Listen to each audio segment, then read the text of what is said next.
あ、はい。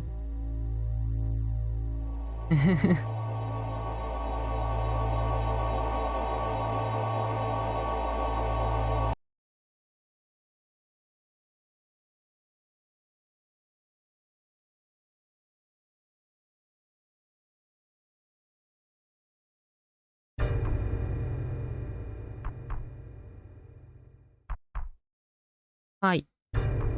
はい、大丈夫です。はい。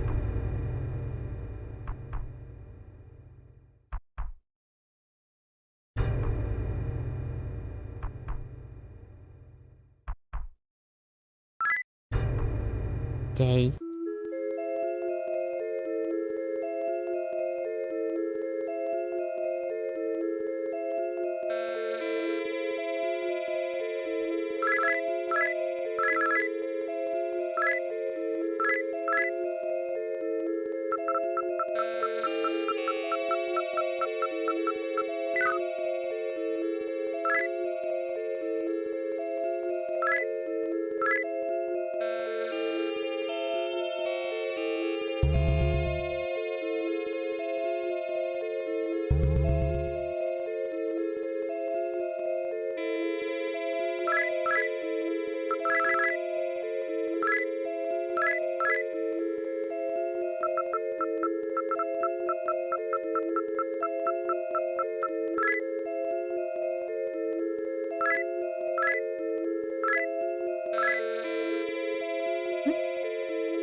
はい、はい、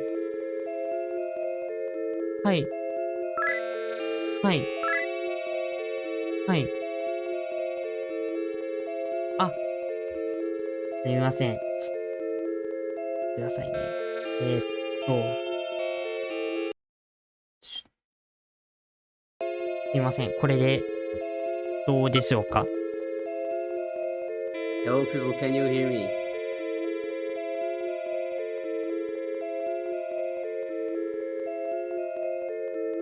All good? Finally got through on the stream. Yeah, I think you're a little quiet, Slam, but other than that, should be good. I'm quiet. I'll just get the mic closer. There we go. Yeah, we're good. Ah, OK。You good?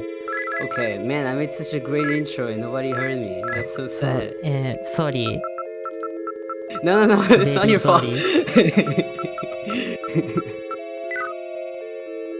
Alright, I'll speak a little closer to the mic then. Okay, welcome everyone again to Megami Tensei Marathon. I hope you all enjoyed Freedom's Run. I'm going to say everything I said.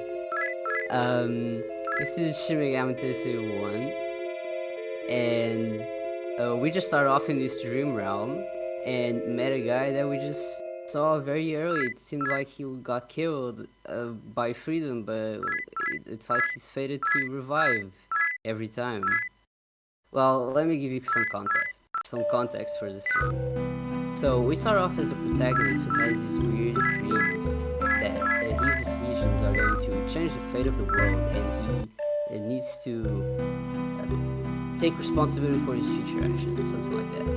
And then we put all our points into speed because for each of the characters we get to assign 18 points at the beginning of the run, which will then influence the stats for the rest of the game, and then we put points into the rest of the characters. So there are 3 characters in this game that we're going to... Actually, there are 4 characters, but there are 3 characters so far that we are going to... Let me just try to raise my volume. I don't think I can raise it.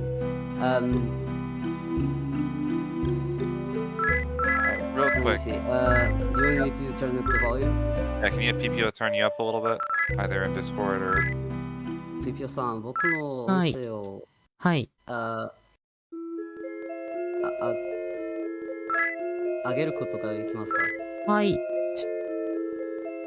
待ってくださいね。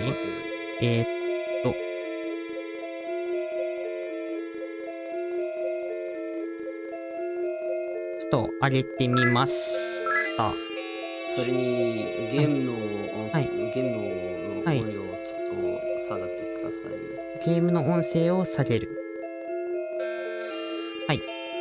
すみません。Alright, how's this? Now I gotta wait on people to say. I guess I'll just keep commenting.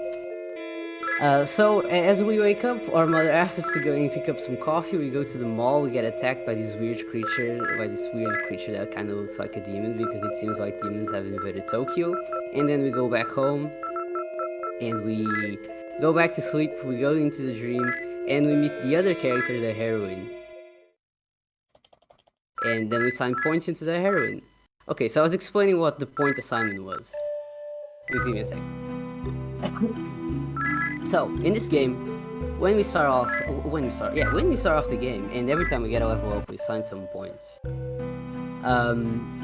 For the protagonist, we put in the beginning, we put all our points into speed because that will allow us to run away from almost all of the encounters, at least the relevant ones, until we get a spell that lets us fade out all. Fade out? It's not how you say that. You know, it lets us. It makes the demons disappear. You know, my English isn't very good today. It's very early. And then we put points into speed and magic for Law Hero, who is our second guy. We want a lot of points into magic because he's going to be a magic hero, as you can imagine. And then for Chaos Hero, our third guy, we put all our points into magic because he's also very strong magic-wise, and because he gets access to a spell named Estoma, which is the spell that I just mentioned that makes the demons go away. And making the demons go away is a very important part of this run because the encounter rate is through the roof. So we need those demons to go away as quickly as possible. They kill too. And then we met the heroine, the fourth character I just mentioned. And for this route, we put all of her points into strength because she's very strong. And then some points into speed because we still need her to be able to run away from demons. The way that the escape rate is calculated, it takes into account the speed stats for everyone in the party. So we can't just have characters that have 0 speed and then the protagonist that has 40 speed. You still wouldn't be able to run away. So yeah, we continue on in the demon-filled Tokyo. We go here to Inokashira Park because we need to go and pick up some items. There's a mall here. So we go to the silver store. Oh, we missed the silver store. There's a silver store. And we buy some Hamiyas. These Hamiya items attack with almighty damage. And an interesting part of this run is that the damage is calculated using the magic stat of the person using the items. So we are gonna have the Law Hero, which we're going to meet very soon, use these items to deal absurd amount of damage early game.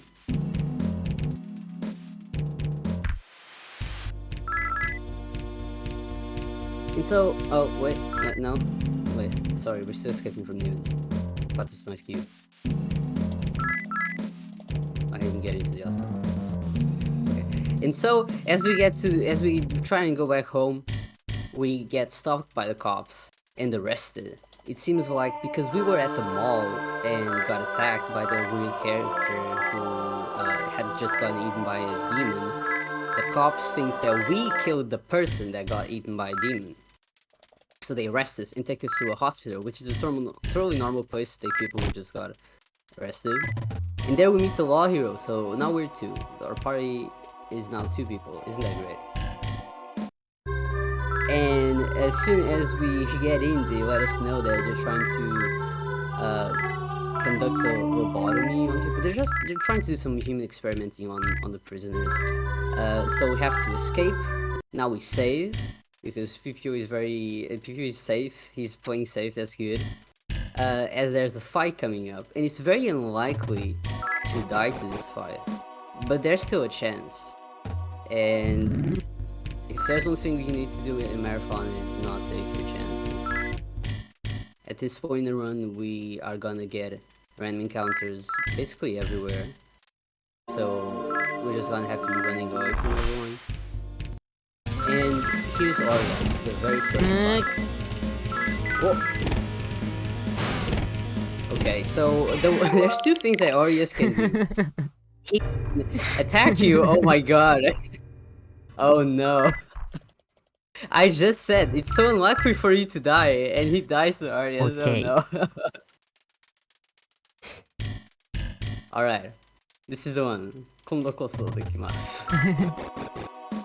Okay, so Orias can basically do 3 attacks. He can do Dormina, which puts everyone to sleep. He has Apirmu, which makes everyone happy, which is the status in this game. And happy just makes you more unlikely to do any actions. This is ridiculous. Oh wow. Okay. Alright. And then he can attack you normally, and his attacks hit for a lot. So if he puts you to sleep and freezes the Law Hero from using the attack item that I just mentioned that does a lot of damage, that basically one-shots him. Because his health is like 70, and one hit of the Hamias do almost 200 damage. So if you get put to sleep, it's almost over. And I think it's the first time that I see an Orias death in the marathon, so what an honor. But it wouldn't be SMT with something like this. So so after finally defeating the hospital director, which is who Horias was, by the way, the hospital was just controlled by a demon. We get access to the front door key and we get to leave the hospital. And on our way back home, we stop by this other mall. This one's actually a mall. The other isn't. It's kind of just like a local store. And we meet Chaos Hero, our third guy, the one that has a stoma. This is going to be our favorite for a while. He's definitely the strongest, and he's just getting bullied by some friends, quote unquote, of his. And we come and help him. He recognizes from the dream. Like we were having that dream, but so was Law Hero and Chaos Hero. We were always having the same dream. And so he joins. There you go. We have all these characters. And with the characters, we also get access to their armor, and their armor sells for a lot.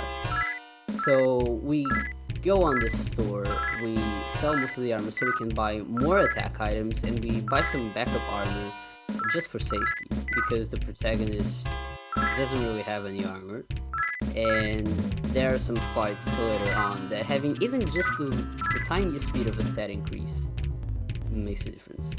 So we get some cheap armor, we give it to Chaos Hero, and we put his much better armor on our protagonist, and off we go. We get to go back home. Oh, he's not going back home. Okay, so most of us usually what we do is we go home. Actually, you know what? No, this is the right way. So when you don't want to save, you go home and something is waiting there. I don't want to spoil it. And then you go to the store. You buy, how many is it gonna be? 7 or 8 Hamias? You guys understand? I've been playing the PSX route, which is completely different. The SFC route is very particular. And you buy a bunch of Hamias so you can kill demons. And then you go back home, and then you continue on the game. But if you want to play it safe, which we definitely want to do, you come here to the store first, you buy the Hamias, and then you go back home and you save, because there you can save. That's just what we're gonna do. The money came from selling everyone's armor.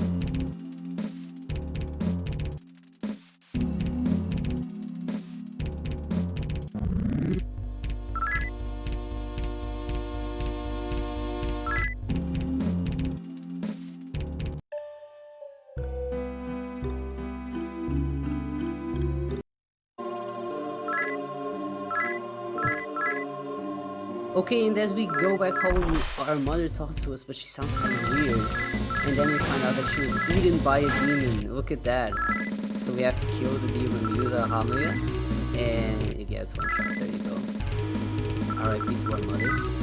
We put. Oh, I forgot to mention that at this point in the run for our protagonist, we started putting points into intelligence. This is very important because intelligence affects a couple of things in the run. It affects the recruitment likelihood, so how likely demons are to join you, and it affects the accuracy of items that you use. And because this run relies a lot on throwing attack items at the enemies, especially insta-kill items that have light or dark spells, we need that int stat to be as high as possible so that those items don't miss. Because that when we get to those fights, those items cannot miss. There are also another item that's very important to this run that I almost forgot for a second, which are charms. And I'll explain charms more as we go on, but that's another item that we need to throw and we cannot have them miss. And they will miss, unfortunately. Those it's inevitable that they miss. So we use the ID card that we just got from one of the scenes to enter this weird abandoned building, which apparently actually existed in Tokyo for a while, but now it's no longer there, so don't plan to visit it in real life. And we go up to the top, and this fight might look familiar, and that's because we got astral projected into a prediction that we were going to do this fight 10 minutes ago, but now we're actually doing a real fight, so we can actually die here. And it's because it's so likely to die here that we said, Okay. so we just use Haniel, and there you go. Very good dominant fight, very good. This is to make up for the horrible RES fight that nobody can understand how that happened.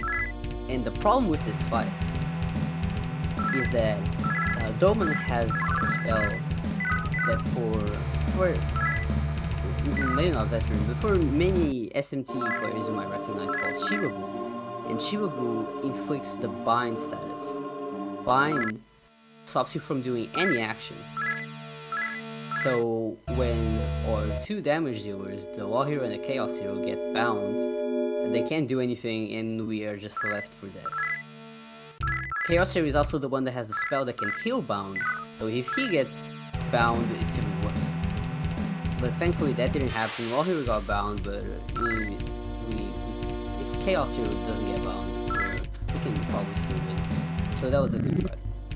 And now we have just used a teleport and we are in a completely different part of Tokyo. This is the Shinjuku general area. And here we're gonna see much stronger demons. We use the teleport to teleport to this weird laboratory, and we're going to fight these two orcs on the way out. And as soon as we get out, we are going to be met with a weirdly divided section of Tokyo where people are either siding with this Japanese general called Goto. Okay. That's a nice drop. Okay, so Pipio got a really nice item drop that you can sell for money later. This is very good. So yeah, the section is divided into sides.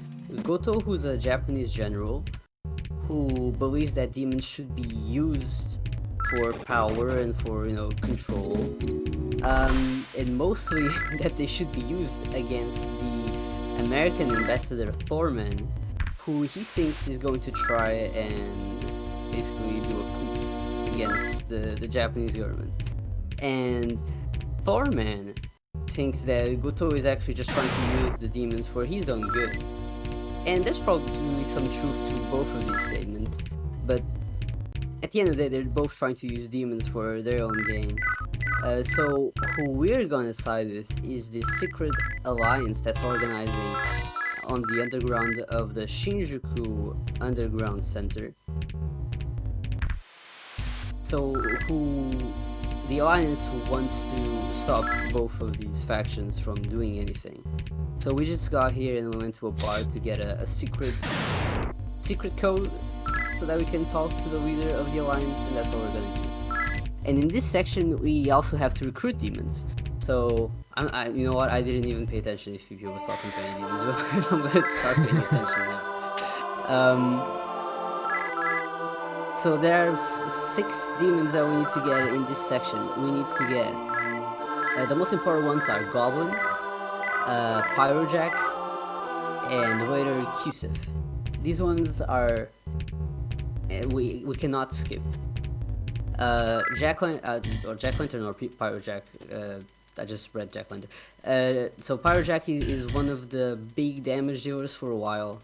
a Goblin has buffs, which are very important, and Q-Sif has Traesto, which is a spell that warps you out of a dungeon, and we're gonna use that not only to save time, but also to skip some parts of the game. Then we need a demon that can stun or freeze the boss fights, because this is one of those old SMTs where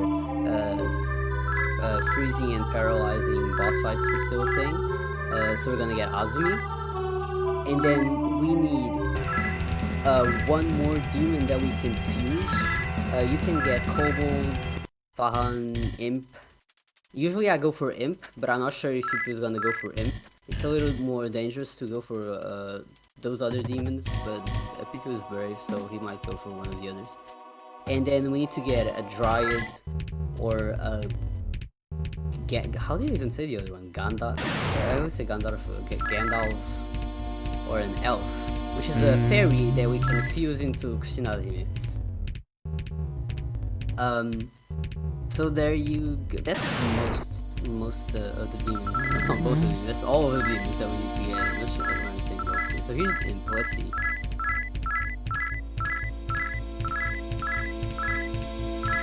So with these recruitments, we need to get lucky, obviously, but we put all those points into intelligence exactly so the likelihood of, so we can help our luck, basically.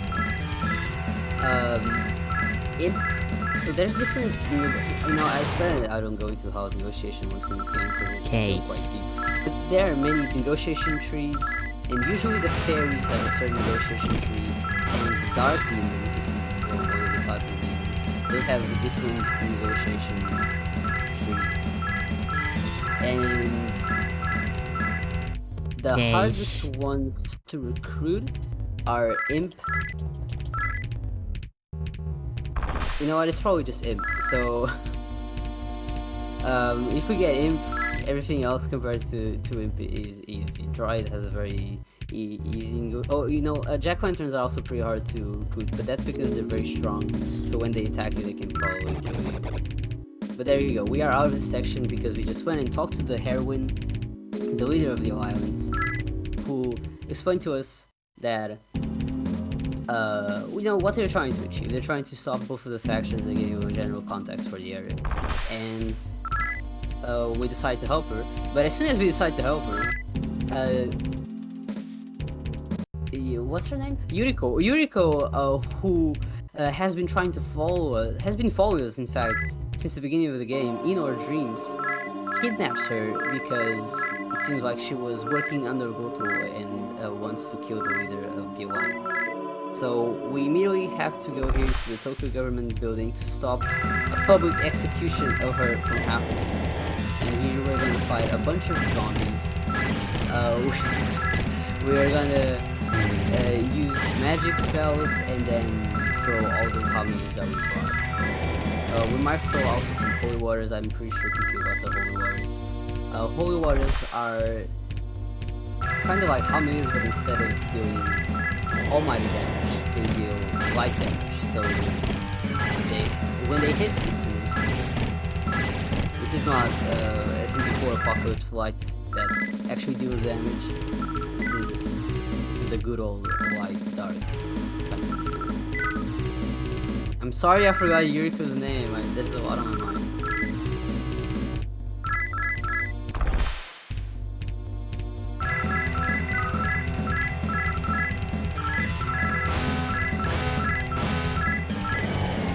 So,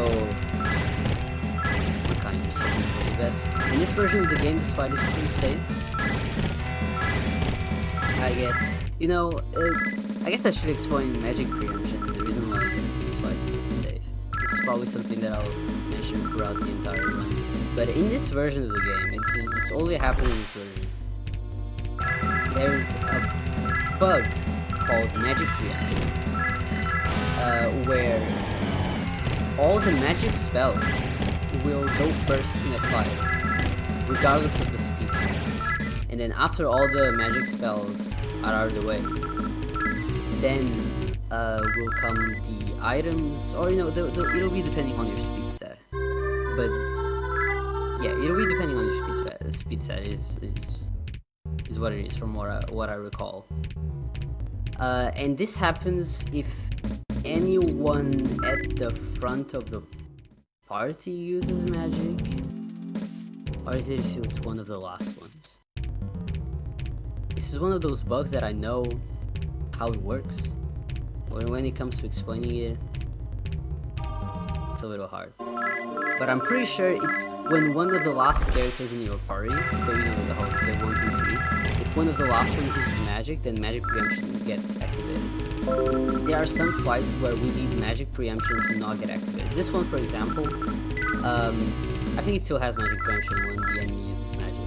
But if nobody in our party uses magic, then we can throw items, and the items go first.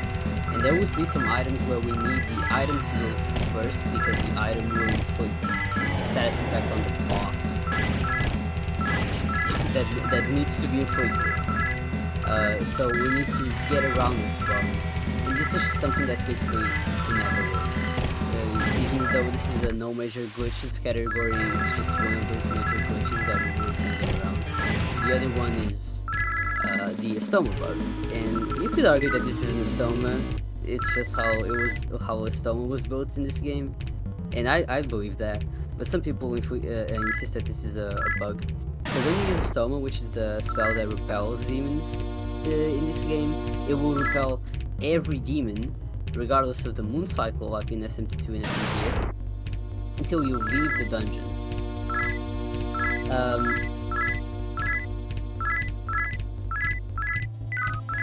And this is very useful for us because we do not want demons. But when you are actually playing a game casually and you use a stoma because you just don't want a million encounters all the time, it can get a bit annoying. So we got Dried, we got Imp, we got Goblin, Azumi, and Qsif we get later, so I think we're just missing Pyrojack. At least I don't think we got Pyrojack. No, we're hunting for Pyrojack. So this is the last section in which we can get a Pyrojack, so we need to make sure we get it. After this, we're gonna also use a stoma in the Shinjuku Underground Center, so we can't really try to hunt for a Pyrojack there. It's better to hunt it here. We also came over here to this optional flight. This thing is completely optional, just so we can get enough EXP so that Chaos Hero gets access to its stoma. And in this part of the game, it's not that important to have a stoma, but we're going to meet Chaos Hero later in a certain dungeon, and in that dungeon we absolutely needed this stoma.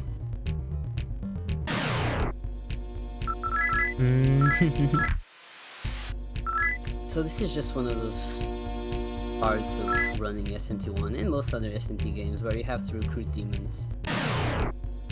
And it's just RNG. You gotta get lucky.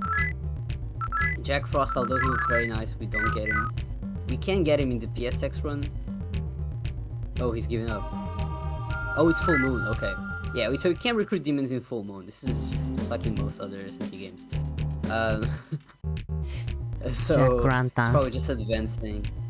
Yeah, Jack Lantern is he's just being a bit annoying. Okay, so we're hunting you in Shinjuku. Okay. This is definitely a bit tougher, but as long as we get it, we'll be fine.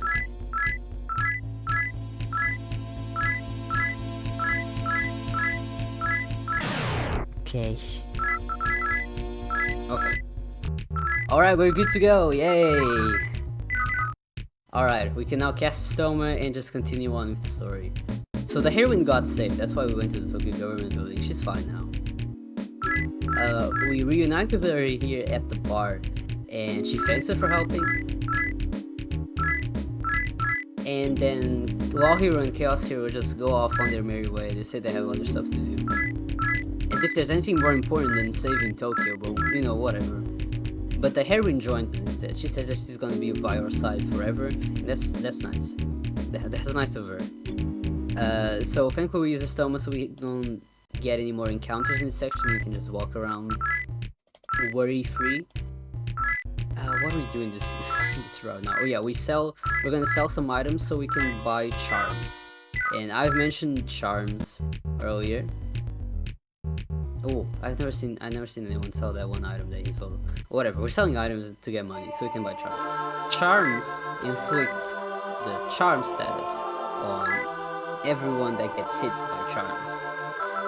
And what the charm status does is it will either freeze up your actions, kind of like mine, or it will make you attack yourself. So it's very annoying when you get charmed, but it's very useful when the boss fights get charmed. And most boss fights can surprisingly get charmed. There's only like a couple of them that can't, which we don't really know why. One of the fights coming up that we wish could get charmed doesn't. I'll mention it when we do get there. But most of the important ones can get charmed. So we're going to be throwing those items like crazy. And we just gotta hope to God that they hit. That's why we raise all that in stats so much. And we're basically just gonna buy as many charms as we can afford. We still need some money for the upcoming negotiations because we still haven't gotten every demon. We still have 2 more that we need to get. Azumi, which is a fish, you'll know when you see him. And Kusif, which is a dog, you'll know when you see him. Okay, we're just gonna stop by the terminal to bookmark the terminal. These bookmarks stay on for a very long time regardless of situation. Oh, we're saving? Oh, that's smart. That's smart of him to save. Yeah. I never save here, but you know, I've faced the consequences from not saving. And so we leave Shinjuku. There you go. We are good to go. There are 2 dungeons that we need to go now. The American Embassy and Goto's place. We need to go to each of them to talk both to Goto and Thorman, the American ambassador, in case you don't remember. We need to hear their story. I've already explained most of their views. And then we choose a side. We can either not side with any of them and fight both, or we can side with one and fight the other. In this run, because this is a law route, we go chaos and we side with Goto. Oh, Azumi. See, this is the I told you you know when you see it. This is the fish. Is doing all this shopping with the church potentially problematic for alignment routing? Not really, because so basically how alignment works is that it's a value between 0 and 255, and shopping at the church adds a fraction of a point to each way. So in this case, 4, which is towards 255, I think. It doesn't really matter, but yeah, it adds a points to your raw alignment. Wait, this is no. I just said because this is a law run. This is not a law run. This is a neutral end. Okay, I'm just lying. Straight up lying over here. Either way, it's the same for law and neutral. I'm just so used to doing everything with law. Both for law and neutral ending, we always go chaos here. It's just the fastest way. But yeah, to answer your question, it's not too problematic. There's only a couple of places in the run where we have to be careful with shopping, or else we get locked out of summoning a certain demon because your alignment shifts to chaos. But if everything goes well, we never need to go and do that shopping, because it's not a shopping. We go to the Gaia church and we heal, and that also changes your alignment. But yeah, this shopping right here, it doesn't really affect it at all. So we talk to Goto, and now we're doing with the hardest parts of the Goto's place, which is leaving it. There's the encounter rate. So the encounter rate, as I mentioned before, is pretty high. You might have noticed it. And it's especially high when you go through these doors. So every time you try to go through a door, there's just it's 3 times more likely to get an encounter. And Goto's place is full of them. Many dungeons are full of them. It's like they were purposely made so that you have to get many encounters. But that's fine, we are out of there. we are on our way to the American embassy. So there's one more demon that we need to get here, which is Q-Sif. Q-Sifs don't spawn that much, so let's see if we get lucky. They are a dog and they are yellow. You'll know when you see them. Q-Sif has Tresto, as I've mentioned previously. Tresto will be very important.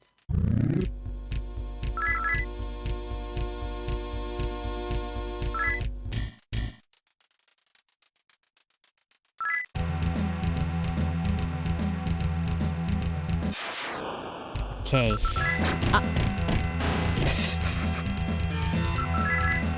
Oh, right. Okay, thankfully they came in pairs, so.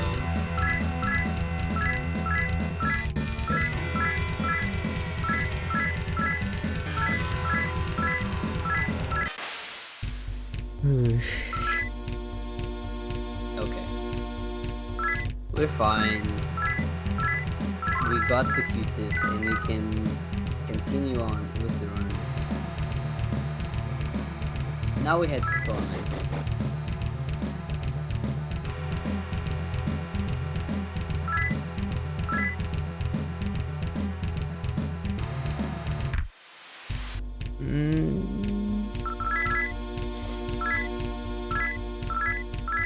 Alright.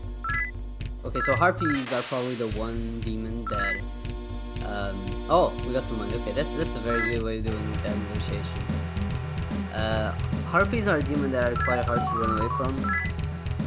The route is optimized enough that most of the time, you can run away from Harpies, but there's still the one rare chance where you get stopped by them, and when there's like 10 of them stopping you, you probably don't die. So here's Foreman, and he explains his side of the view. I've already explained it, and then he asks who we're going to side with. And we say we're going to side with Goto. So, Thorman reveals himself to be actually Thor, not the man. And we need to fight him. He's the god of lightning, so we're going to paralyze him. Which works. And then we're going to throw a charm to try and stun him and make him hit. And the charm actually missed. So... As I mentioned, that happened. Oh, I didn't even see it hit this time. If the autos hit, they hit. There we go. After the enemies are charmed, we auto them. This saves a lot of time. Auto fights are just much faster, obviously. And because most of the damage that we're doing is physical anyways.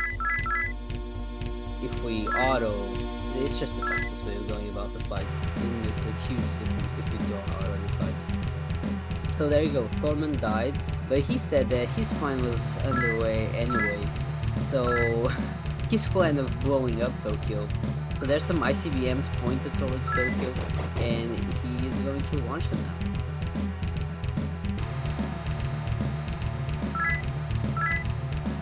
On our way to death, we are picking up some items. We're using magic incense on heroin and the vitality incense on the protagonist. This raises your stat 1 point. And then we die. But as the ICBMs hit, the heroine says that because we saved her and she's eternally grateful, that she's going to put us to safety, and she uses trap work, which she learned for this moment, I think. And there we go, we survive. We survive. Her not so much.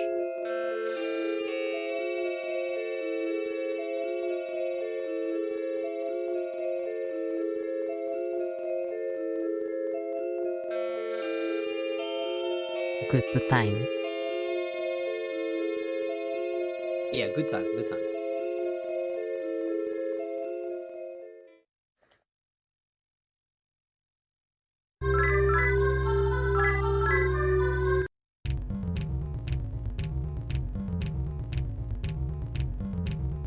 So we awake in this weird realm. Kinda looks like the little dreams that we had in the beginning of the run. And this man called Enmonzo tells us that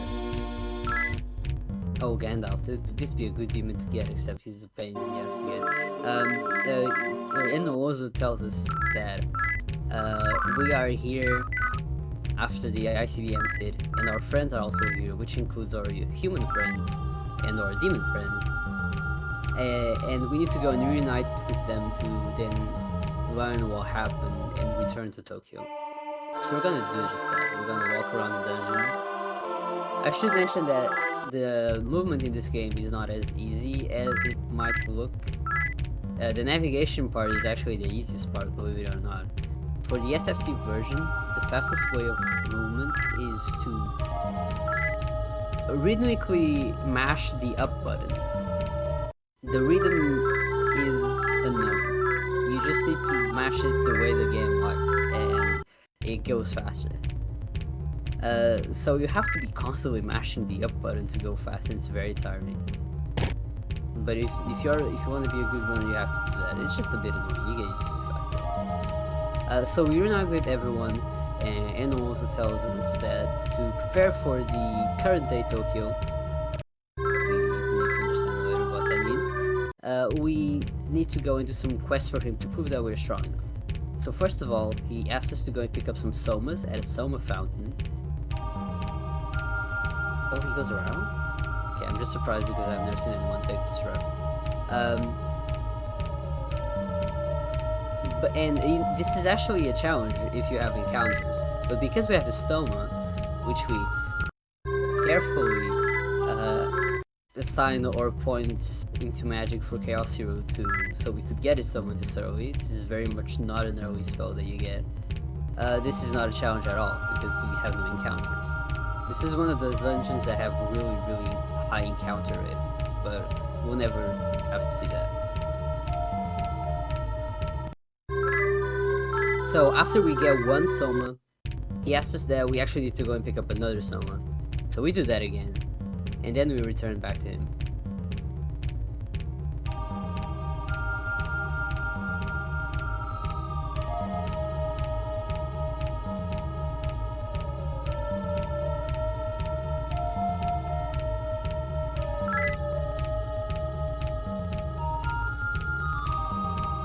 Then we're probably gonna save now. The next fight is one of the only fights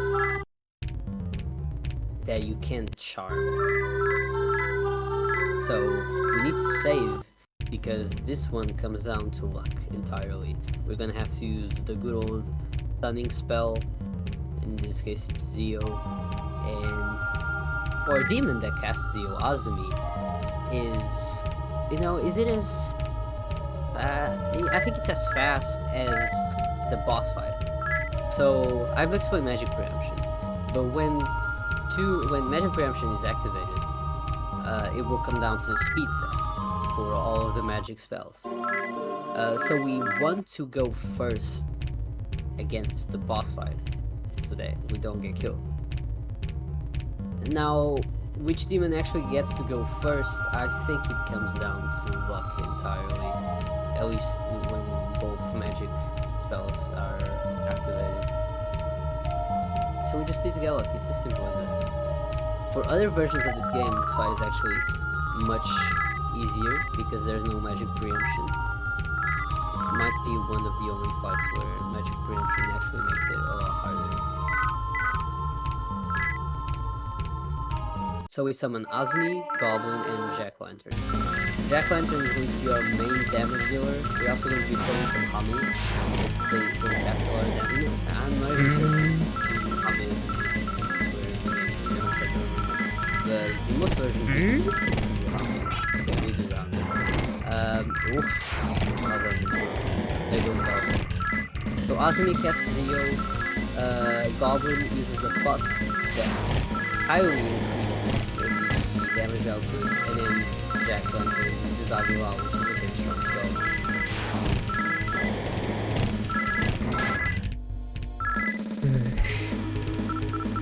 Okay, alright. Good fight, good fight. Safe. That was close. Safe. Safe for now. Goblin, we need to go revive Goblin because he got killed, but that takes like 2 seconds compared to dying and resetting. We also get Qsif, nice Qsif. Remember Qsif? And the other day, Pipio was practicing and he left Qsif here, had to reset, so it's good that that didn't happen this time.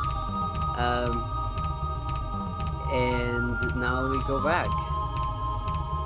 We just go back to Alonso, who's going to return our friends to us. Oh, did I mention that our friends left? This was a quest that he assigned specifically to us without help from Law Hero and Chaos Hero, so that's why this fight is so challenging. If Law Hero and Chaos Hero were there, it'd be very easy. So now they return to us, and maybe we'll save? Okay, no save. This fight is pretty easy in this version of the game, the coming fight. So there's no need for that. This is the last challenge before we return to Tokyo. We need to go and fight the two guardians of this area, you could say. And there are some bad things that can happen in this fight. So they hit pretty hard and they have Shibuya, so they can bind or is it Shibuya? Yeah, I think it's Shibuya. They can basically, yeah, they can bind the characters, and they immediately killed a goblin, which is not very good, but we should still be fine. When Goblin dies, the fights get slower, but they don't make them impossible. You know, the death of Goblin doesn't make the fights impossible. Compared to losing Azumi, who stuns the boss fights. When we lose, the likelihood is that we are going to lose the fight. So there you go, that fight is done. We put the rest of our points into int for our protagonist, and then magic for both of our damage dealers. This is where we get access to most late game spells. We have Summon Recarm already, which saves us a lot of money on healing. And yeah, we are going to have to use Summon Recarm on Goblin. And we have a Stoma again, so we just use a Stoma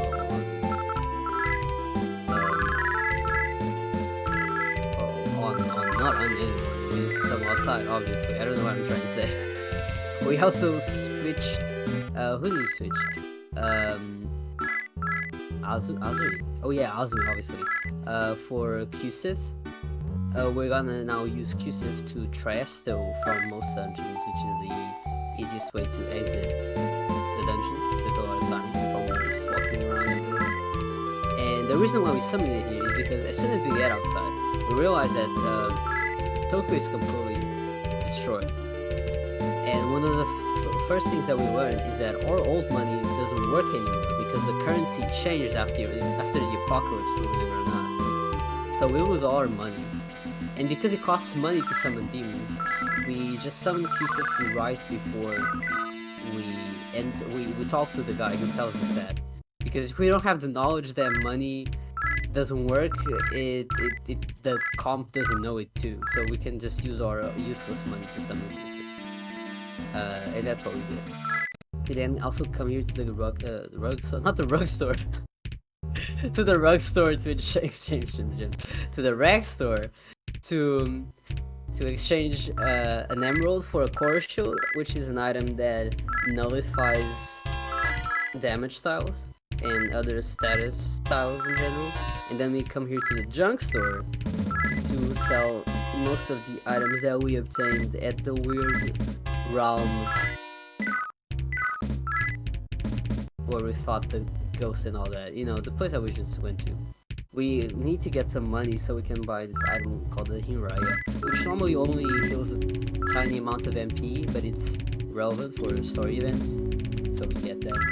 We also talk to this old man that collects old currencies, who gives us some real money for our old money, and off we go. Now this dungeon probably looks familiar, or it looks like every other dungeon in this game because they all kind of look the same. But this is Shinjuku, the same dungeon that we rescued the heroine and all that happened. This is Shinjuku 30 years after that, because it's been 30 years that we spent in that weird realm. We were just asleep the entire time. And in the real world, after the apocalypse, Ozawa, who was like one of Chaos Hero's friends that wasn't really a friend, like with him and whatnot, became the leader of this area. And he has his own internal police, making sure that everyone's under check and whatnot.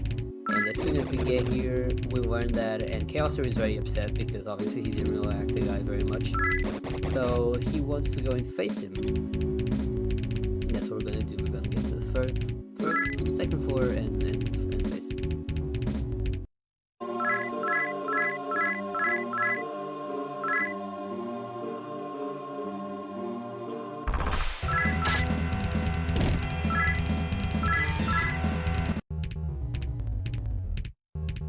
And we find out that the reason why he's been controlling this area is because he's actually quite strong. He intimidates us thoroughly, and we swiftly exit the area before we die.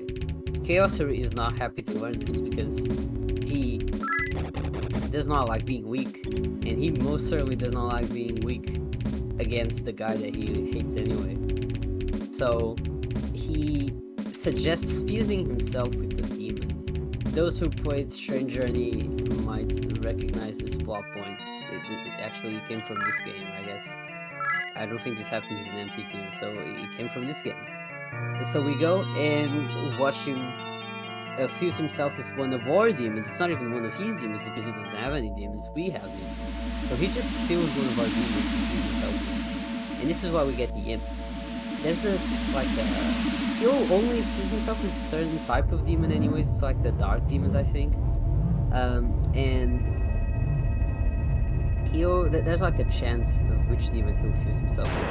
So we try to get imp, which is the demon he's more likely to fuse himself with, and then if we don't have an imp, he'll fuse himself with our Azumi, which makes a bit of a difference for the next fight if it doesn't go too well. It's comforting to have Azumi there to stun the upcoming fight. Pipio doesn't even have Azumi summoned, he's just going for it. This is the way to go if you're a real runner. But you know, if you're scared, you use Azumi to stun Takemi Nakata.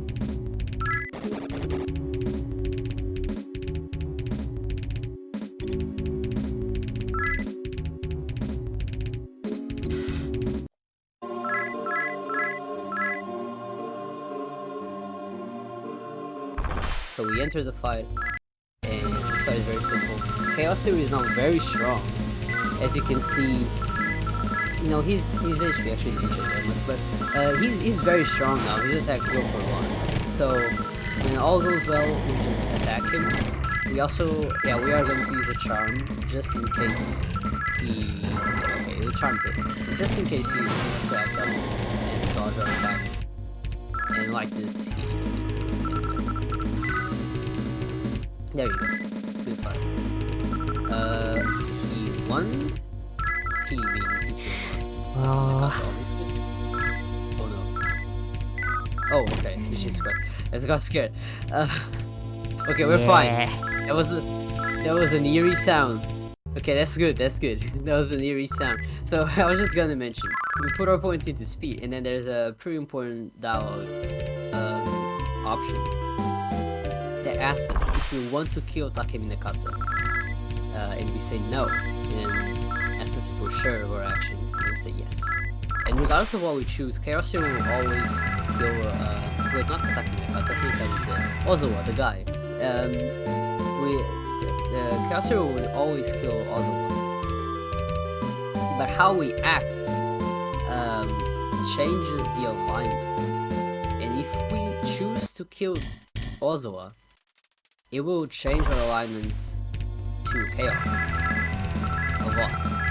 And we need to be raw or neutral to summon the demon that we're just gonna fuse now, who has the stoma.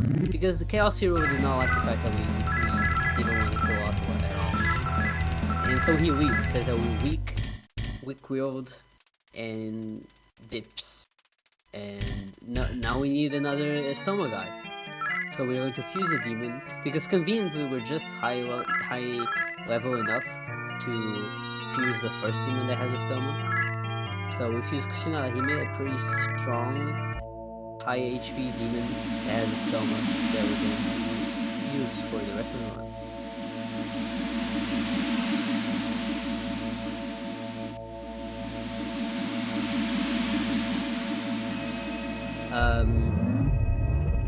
This game was out on Super Famicom, PS1, GBA, TurboGrafx, and Sega CD. And this is the Super Famicom.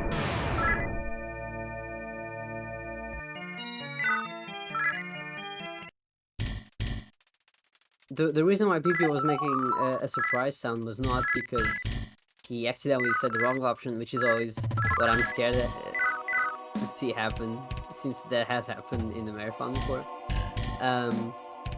It was actually because he got a very nice drop for this part of the run. It's a stronger sword that we're going to give to Heroine as soon as we get her back, that really makes the fights faster. So that was good. So now we're in Shibuya, and in Shibuya, this is not the headquarters, but it's like a base of the Masayan Church.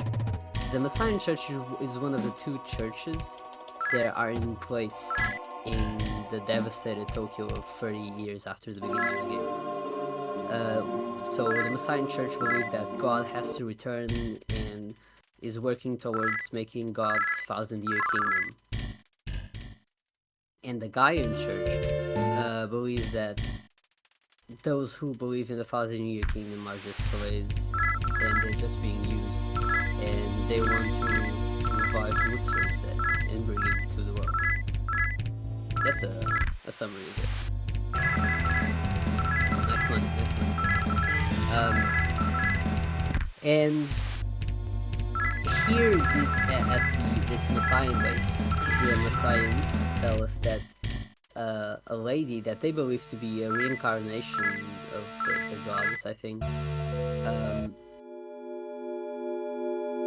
that she currently has a demon in her mind that is stopping her from being able to do anything, and that soon enough the demon will consume her mind, so they ask us for our help.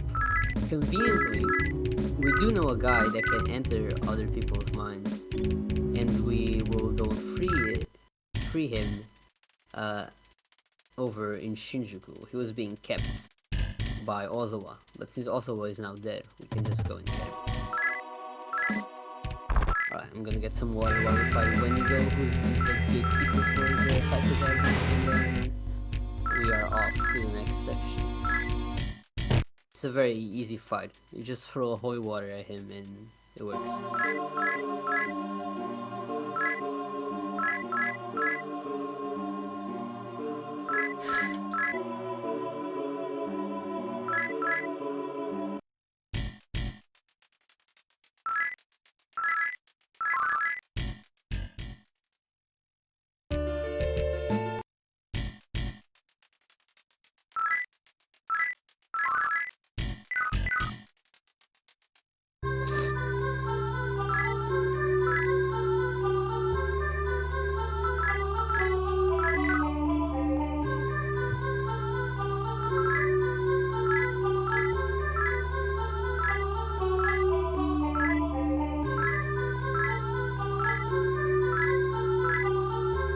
So before we go off to the next dungeon inside the Heaven's Mind, we're going to buy 4 Tamagaris. Tamagaris are basically like holy waters. They cast light damage, well, instant kill damage to be more specific. But they do that to every demon.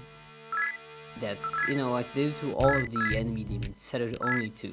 I guess I didn't mention that, but holy waters can only hit 2 demons at most. Well, whereas Tamagaris can just hit everyone. We also bought more Hamias. I think the strategy in this route is for Law Hero to use Hamias. Yes. Yes.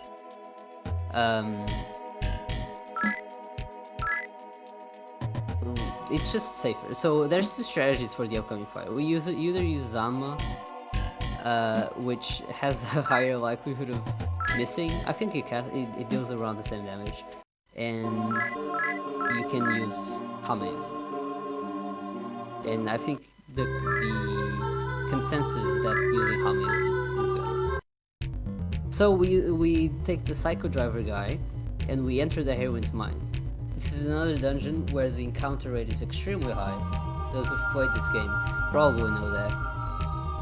But because we have stomach, that's not a problem at all. We're just gonna cruise through it and go right to Arachne. Arachne is the upcoming fight. It is the hardest fight in the game, I think it's safe to say, for most versions. No, across all versions. Across all versions, it's definitely the hardest fight. It has... In this one, it's probably the version that has the safest Arachne fight, because what we're going to do is we're going to throw charms at it. And as long as Arachne is charmed and the charms hit, we're fine. Obviously, just like every other fight, there's a chance that we throw a charm and it does not hit, and then we are left to survive on our own. But let's hope we don't see that. Let's hope we get a great Arachne fight. Arachne has a lot of spells that he can use against us. He has Mahazan, which is a... Games still have Zan now, right? It's like wind. Maybe it's wind now, but you know, it's like the wind variation. It's force, actually. And it can basically wipe our entire party with just Mahazan. And it has Dormina, which puts everyone to sleep. I'm pretty sure it has Shibuya. Oh, there's the Mahazan. So when we use the charm, which hit, thankfully. Oh god. Oh lord. Okay, it's just goblins asleep. We're just gonna use another charm to do this. Okay, charm table, fine. The Mahazan just... Arachne will just use the Mahazan on herself when it's charmed, but it will use it on its charm.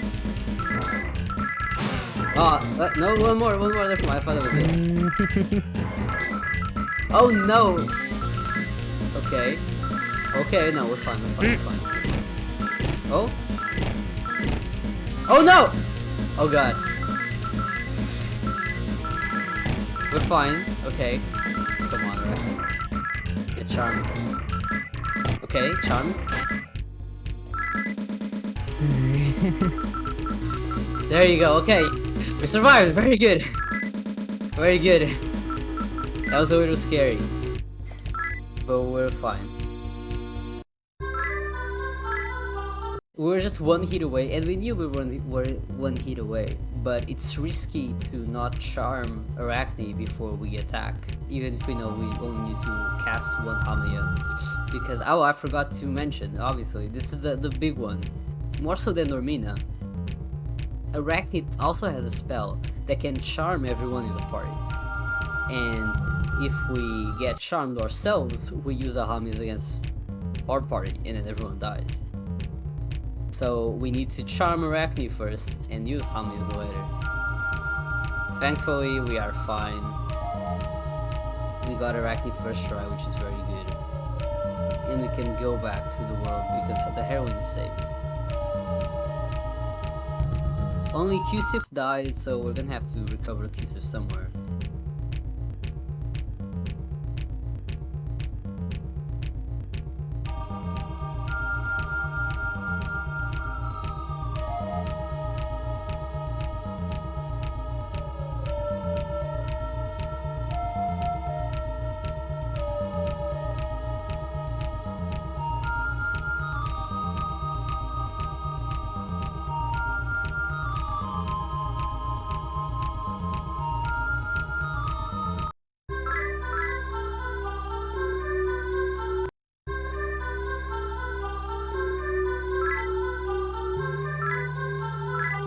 Okay, look at the heroine. Look at how healthy and normal she looks. She joins our party.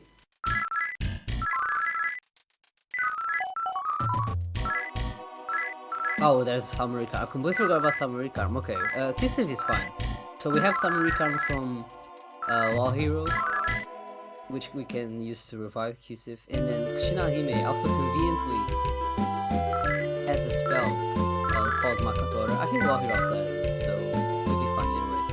But Makatora transfers your MP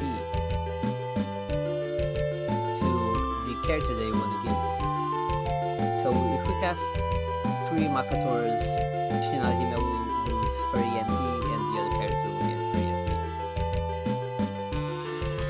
And now that we're done with Shibuya, we're going to the next city in this general area of Tokyo. The next city that we can gain access to is Roppongi. Roppongi, at least in the Shinjuku Underground Center, is rumored to be very lively and have a lot of things happening there. But as soon as we're gonna enter the dungeon, we're going to realize that the reality is not so much like that. Are we even gonna save before neighbors? I wouldn't save before neighbors, but let's see. No save before neighbors, there you go. It turns out that the city is very populated, but by zombies, not really by people. And as soon as we get here, we meet this girl called Alice who asks us to play with her. And we're just gonna say yes, because why wouldn't you? Why would we not say yes? Then we use the core shield because we need to go and pick up an item over here on the first floor underground. And these tiles that you see this little animation on, they deal damage, but because we use the core shield, we completely protect against that. There's going to be some poison tiles that we're probably gonna walk through later that also won't affect us. This is one of them.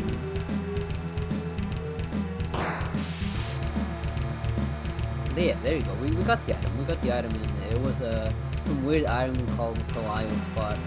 It's probably not relevant or anything. So we go up to the first floor, which is where Alice is going to meet us. Oh, we're going to meet Alice, I guess. She's already waiting there.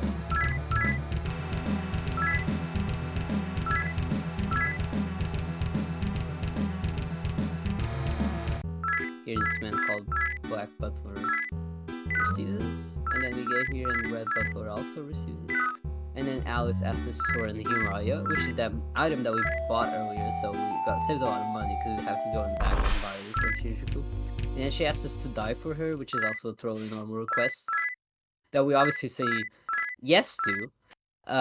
No, actually we say no, I'm just kidding. I think nothing happens if you say yes though. But as soon as we say no, she gets very upset, and the Red Butler transforms into Balayo. Conveniently, we had the Balayo pot on us, which sucks in Balayo, so he gets trapped into the pot. And then Yuriko shows up out of nowhere and asks us for the pot. So we give her the pot, because if we don't give her the pot, fun fact, she binds our entire party. And at this point, we have no one that could cure bind. We have to actually go to a healer and heal up the status effect.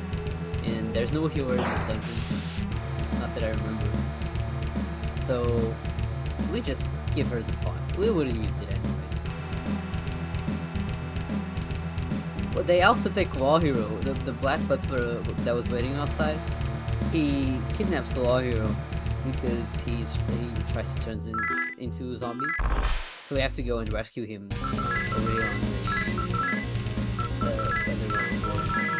And Black Butler transforms into Nebulas. We're going to see a lot of Nebulas today in SMT5, in MT2 later. This Nebulus is probably this one. We just use a charm on him and then we auto. We also return every demon because in case the charm wears out, we don't want any of the demons to die because they are paying to have to revive now that we don't have summary charm. So Nebula dies very quickly, also because we got that one item drop, that one sword that Pipio equipped just earlier. Unfortunately, we got here too late and while he was dead, so no more summary charm for us. However, one of the signs tells us that his soul is certain to reincarnate, so I guess there's nothing to worry about. It's fine that he died. And then we summon everyone else, and we are off to the next dungeon. There was a barrier. That's not how you say that. Why did I say barrier? There was a barrier around Roppongi. And now that Alice faded away, we can get through the barrier and go on to this underground passageway that gives access to many different parts of Tokyo.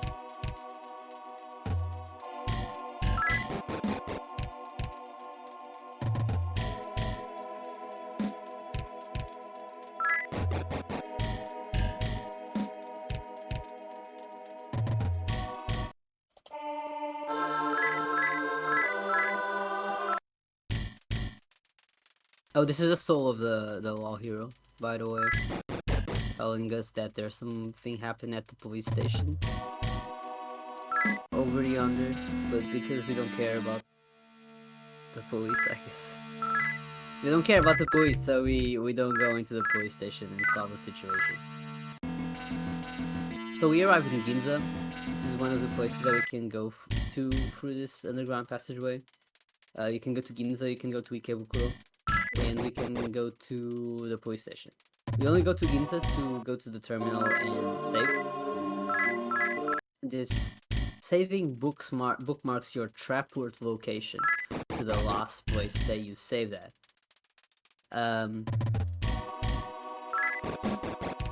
We still don't have trapward, so that's not too relevant yet, but we will gain trapward later. So every time we use it, we're going to return to Ginza, and this is the fastest way of getting around. Otherwise, we have to use teleport, which is not really slow, but it's fine.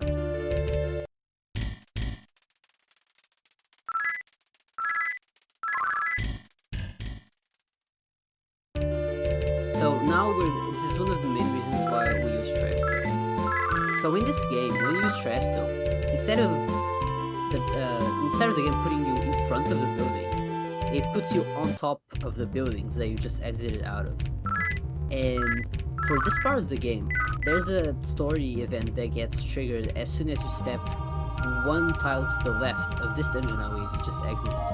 But because we get put on top of the building instead of in front of the building, we can just swerve around the story event and skip a huge dungeon. And just like that, we are headed to Ueno. Ueno is where we used to fuse the Hinokagutsuchi, but we don't do that anymore, fortunately or unfortunately. The first thing we're going to do is we're going to buy some more instant kill items. These ones are for dark damage. We're going to have to do some fights where we're going to have to kill a lot of demons very fast. These are definitely the fastest way of getting through them.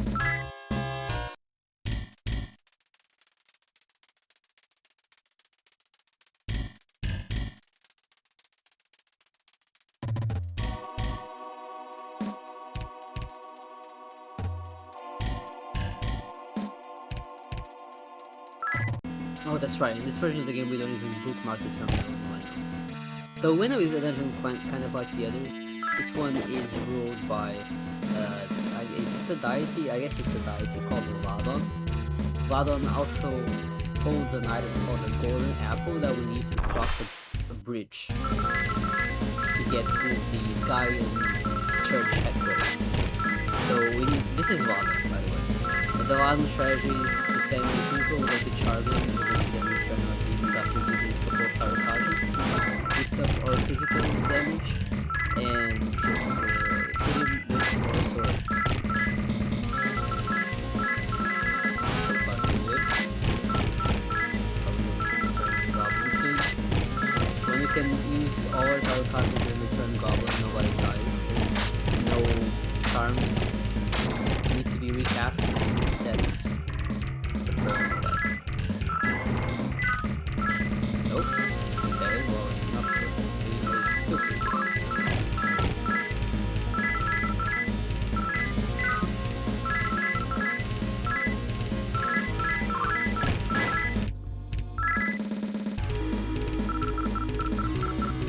Okay.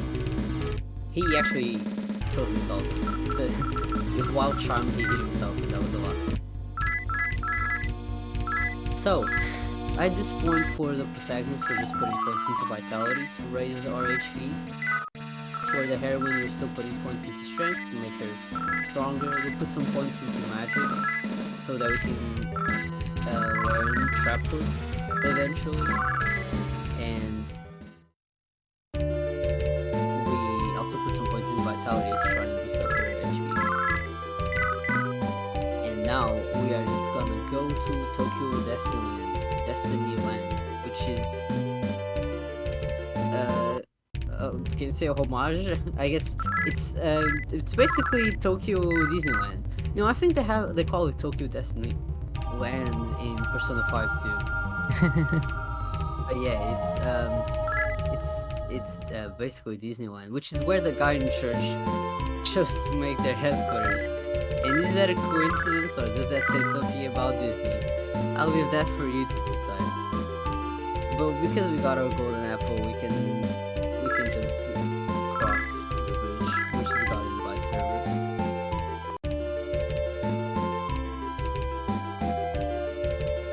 And off we go. It's a very pink dungeon.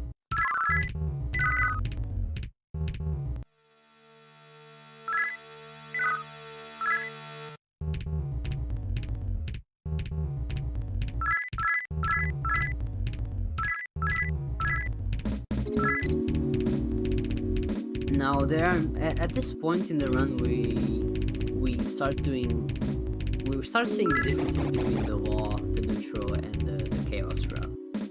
So in the law route, you need to go to Shinagawa, which is where the Messiah headquarters are. You need to go there first. Talk to Haniel, the leader, one of the leaders of the Messiah Church, you could say, who's going to explain his side of the view of like the state of Tokyo. But in neutral, we actually come here to Tokyo Disneyland first to talk to Echidna. And you can do either way. Before you fight any of them, you need to talk to one first. So you always need to hear both sides of the story before you side with one of them. So for this route, the fastest way is to actually go up this dungeon, talk to Echidna, then go to Shinagawa, talk to Haniel, defeat Haniel, and then talk to Echidna. It also helps because Echidna is stronger than Haniel. Haniel is an easier fight, so if we have more levels on us before we do Echidna, it's a much safer fight. So yeah, so this is what they're gonna tell us. Let's start with the Messiahs first. The Messiahs believe in the 1,000-year kingdom. And so they're putting all their resources into building this building called the Cathedral, where God will descend from. It needs to be made for the 1,000-year kingdom to be made. It's a bit of a redundant way of saying it, but you know, it needs to be made. And once the 1,000-year kingdom comes, the world will be completely at peace.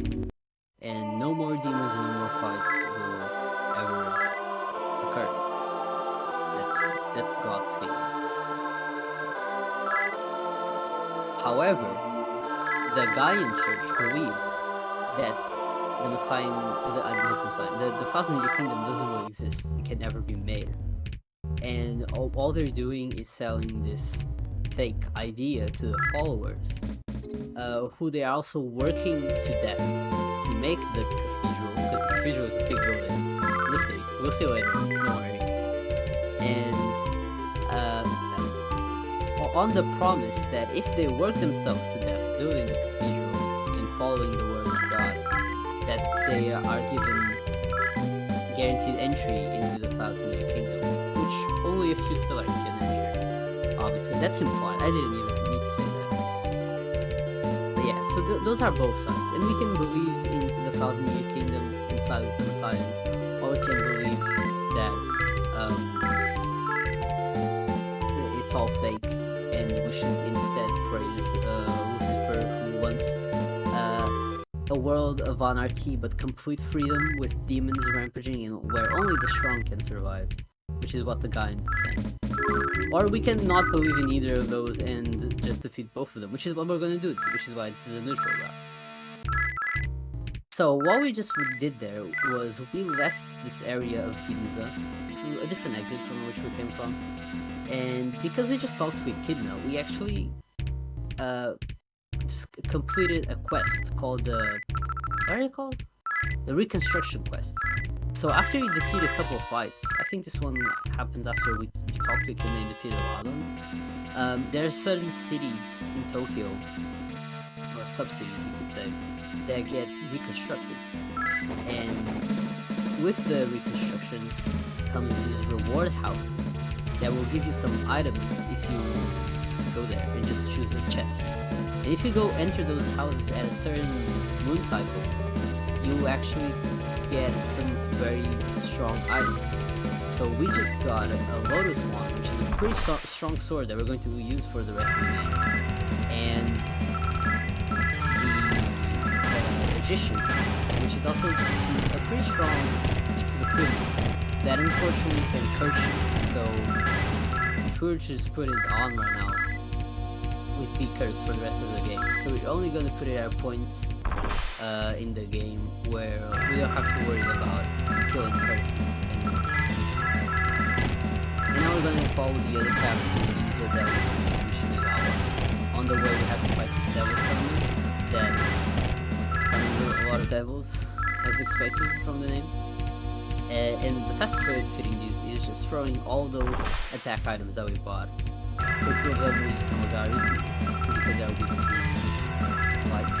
And for this one we throw Hikobaris, because they are Muda. Oh, we also put them to sleep, that's right, this is the fastest, this is the smart one. I think it's Hikobaris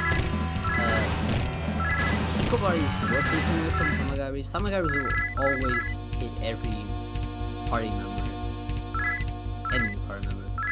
But Hikobaris will hit an indefinite number of enemies. So if we put them to sleep and then just kill every demon, or we'll kill as many demons as we can by throwing a Hikobari, then they can't kill us because the others are all asleep.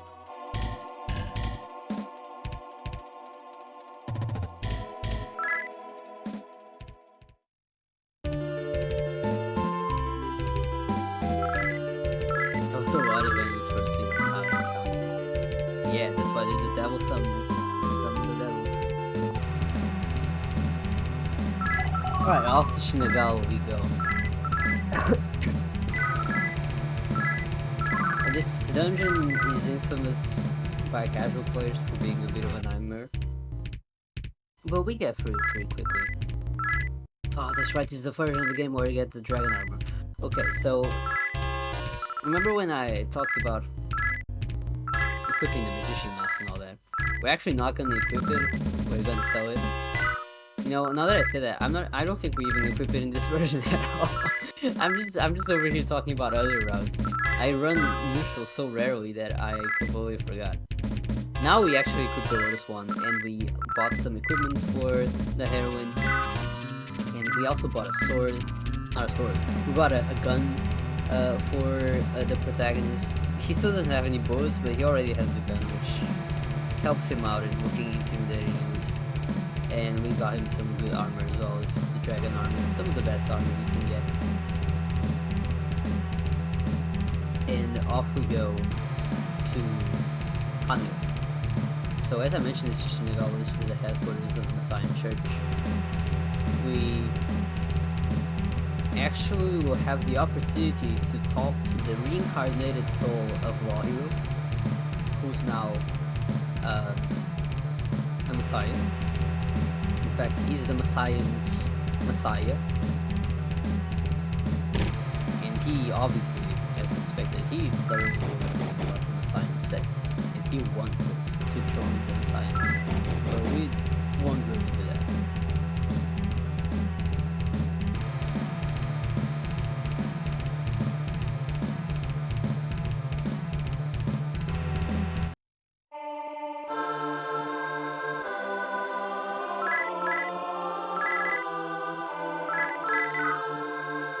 Oh, there he is. This is the Messiah's Messiah, the Lawhero. He explains the situation, he asks us to join them, and we say no. And then Haniel pops up. This is Haniel. Haniel is the... sorry. The biggest fear when fighting Haniel is that he has charm, just like us. So if we charm him first, we'll be fine. And then we use our very recently acquired very strong sword. We use 1 Tower Kajin, just as you can see he died in 2 hits. However, if he charms us in that one turn where we try to hit Haniel with the sword, we'll just hit our entire party with that very same sword and he can kill us. That's basically the worst thing that can happen, but for the most part, it's fine.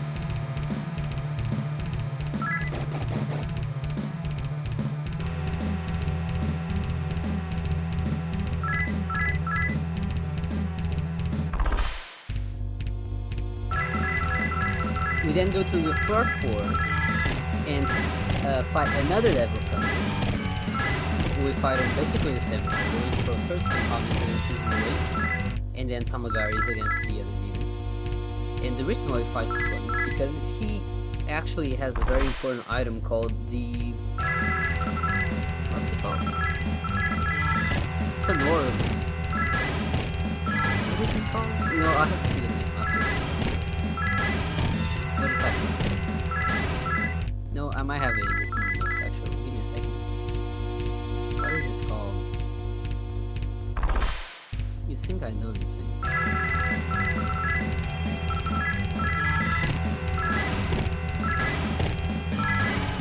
Call it the gate. Yeah, he has the gate, which opens the gates, the doors, the door orb. He has the door orb, which opens the doors to each of the Tokyo Guardians' lairs, which we've actually gone through a couple of times. They are basically places you could go through to get around Tokyo, but you only fight the Guardians or the Davis if you really. Well, first of all, if you have the door orb, because if you don't have the door orb, you can't open the doors. But you only fight the Davis if you want to. You can go through the houses and not have to worry about it. There you go. This is the door I was mentioning.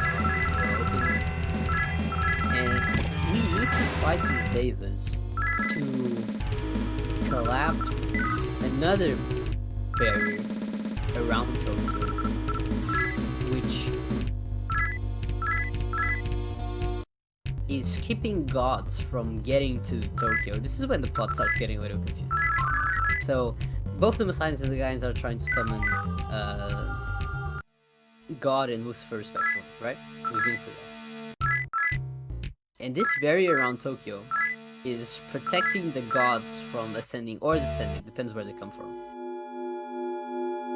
And we actually need to collapse the barrier so that we defeat them. I think. Yes, I think let's go with that version of the story. But it actually only takes 2 Davis down to collapse the barrier. There's 4 of them total, but we only fight 2 of them and that's enough. I guess it's kind of like you know, I was gonna make it a little weird now, okay, let's move on. I was gonna say it's kind of like a car where you take 2 tires and it doesn't work, but if you take 1 tire from a car, it doesn't really work either, I think. So, just ignore what I'm saying. We're back to Tokyo Disneyland, which is what's important. And now we're gonna fight Echidna. Before we fight Echidna, we're gonna buy bullets. That's right, remember we got a gun? Now we need to get the bullets too. These bullets are not just any bullets. These are actually flash bullets, and they inflict the bind status. This is very important. We want to bind the boss fights to stop them from killing us. This is basically what we're gonna do for most fights after Echidna. I think for this one we still use Charm. Charm is just more effective. But we have to stop casting charms all the time. It's... the level gap between us and the boss fights after Echidna is just too high for the charms to really hit all that much. So it's just better to use the bullets. Oh my god, we got frog! Okay, so there's many status effects or curses that you can get in this part. You can get a normal curse. You can get... we're already cursed, by the way. you can get any curse, you can get frog, and you can get fly. I think fly is the worst. Frog is bad because if any demon gets unsummoned, frogs can't use the computer, so the frogs can summon the demons back again. So basically, Kushinadahime can't be unsummoned to safety on this upcoming fight. Unfortunately, if it dies, we're in a tough situation. Thankfully, I think frogs can talk, so if we need to get around, we can just talk to the demons. But frogs cannot use the computer, so we can't summon them. So we're gonna just have to keep on demons here, I guess. Use charm a bit. As long as the charm hits and the Kidna X, nice.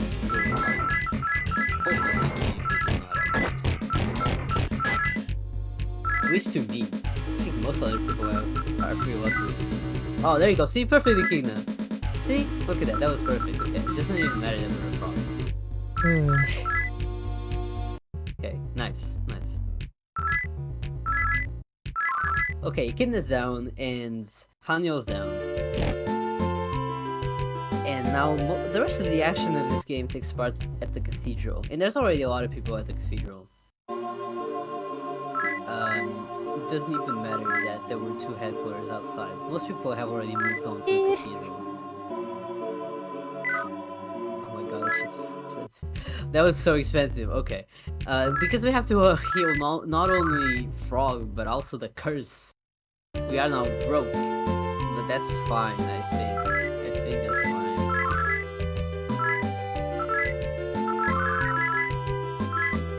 Oh, obviously, the walking to we're gonna fight the other Deva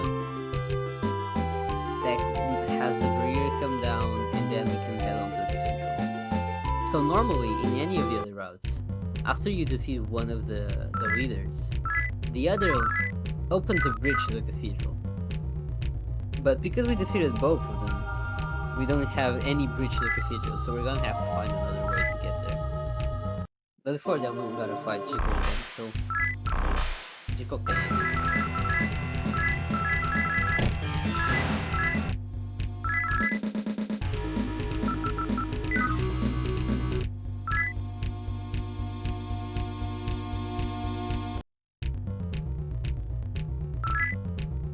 All 3 routes use the lotus one until the end? Yes. For this game. The other games still use the Hinokawa Tsuji.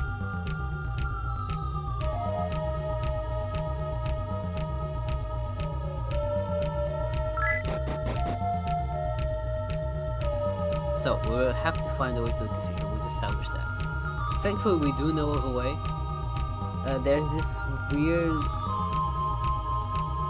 corridor here in Ginza that usually a man would, like an old man, would stop us from going through there. But now that we need to go to the Cathedral, he let us through.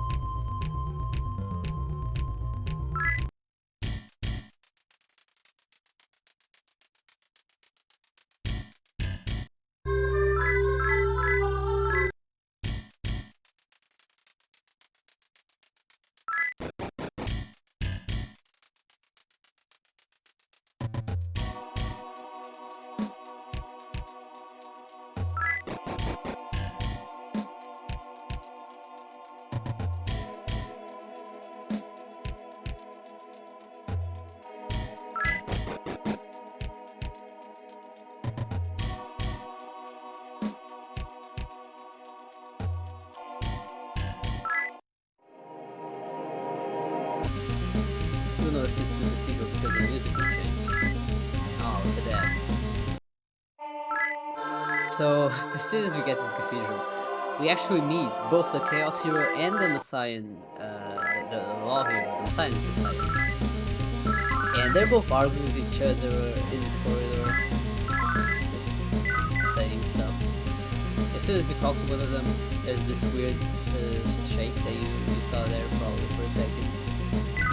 And it turns out that because the barrier collapsed, that's not how you say the barrier, why do I keep saying barrier? Because the barrier collapsed,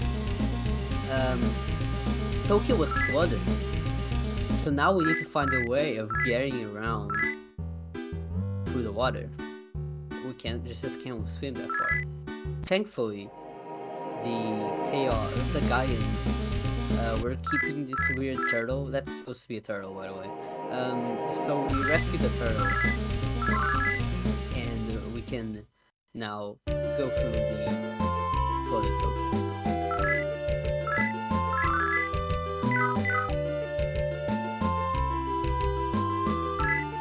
There's one more place that we need to go to before we actually ascend and then descend the cathedral. That's the Tokyo government building. There's some more deities feuding over there. Something about helping the gods ascend and descend and whatnot.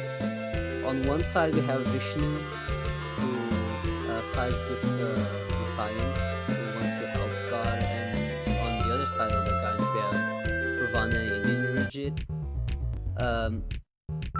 And thankfully we actually, even though we're neutral, we actually only have to fight one of them. I think that's an oversight, because they fixed that in the other versions. So what we did was, we just went outside anyways, and we bookmarked that dungeon. We walked there, so if we Trieste, we're going to Trieste outside of that dungeon. But now we need to go and talk to, well, I think we can talk to all the or Chaos. But we need to go and talk to one of them to trigger the fights to appear.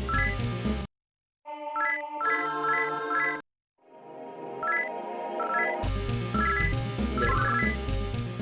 So now we're just going to Trieste, back to the dungeon. He goes by pretty fast. Vishnu is not a very strong fighter. Or rather, we are very strong. It's more so that. Even though we're gonna walk only for one step, we need to use the Stoma anyways, because the random encounters at this point in the game are very high leveled and they can kill us.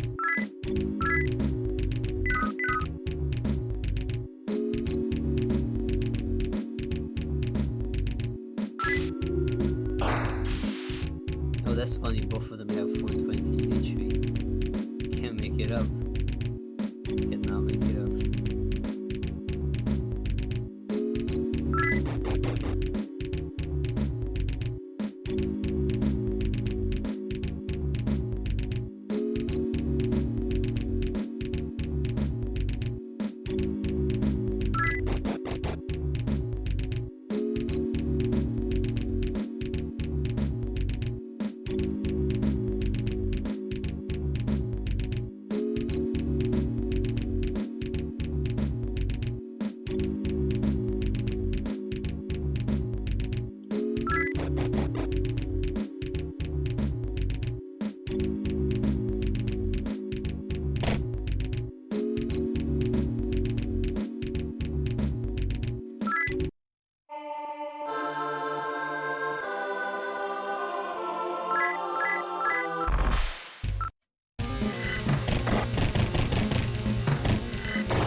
Vishnu is acting up just because it's dangerous to fight.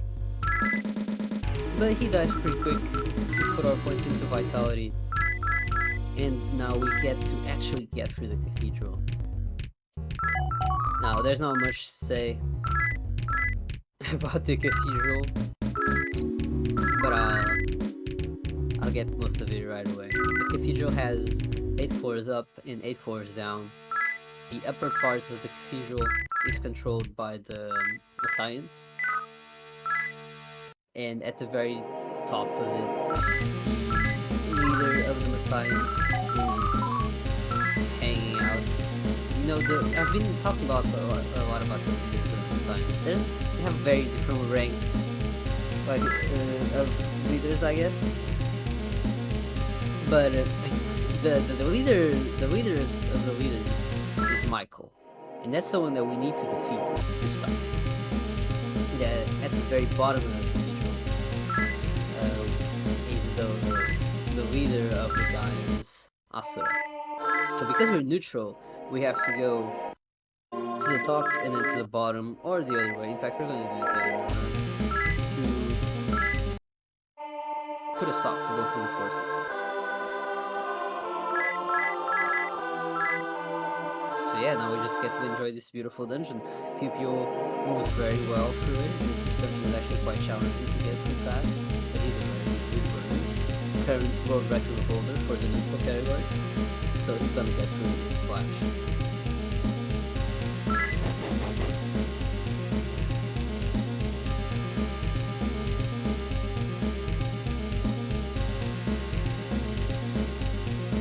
I guess I should also say that the reason why we go chaos, or we go to the Guardians first and then to the Science, is because Michael is a harder fight than Austin, for sure.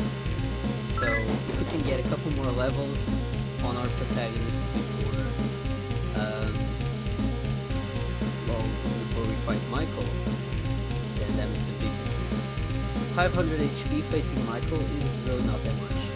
And it's the reason why the last boss fight in Chaos route speedruns is probably the hardest between the three routes.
Yeah, this place is definitely very confusing. We can't even go for this blindfold. This is a struggle. Okay. Easy.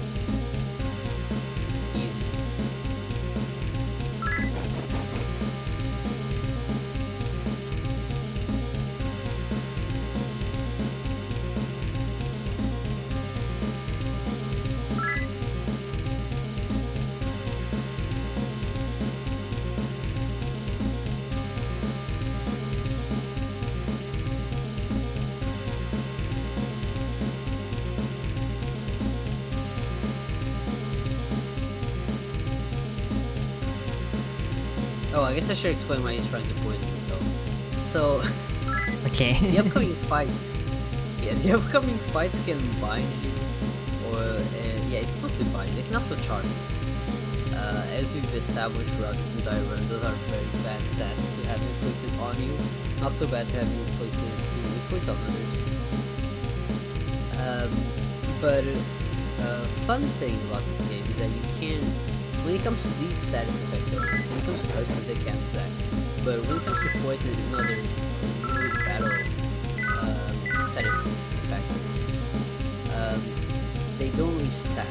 So if you're already poisoned, you can't get bound or charmed. So because there's a couple poison tiles over there, we purposely poison ourselves to prevent that from happening in battles. There was a time almost 3 years ago where we were not aware of that, and these upcoming fights were quite challenging to get charmed. But since that discovery, Lucino was the first to do that. These fights have become trivial. Get the summon. And now we're going to face our first enemy, the Chaos Hero. Our friend the Chaos Hero is obviously trying to protect this guy in the church. And we go for it.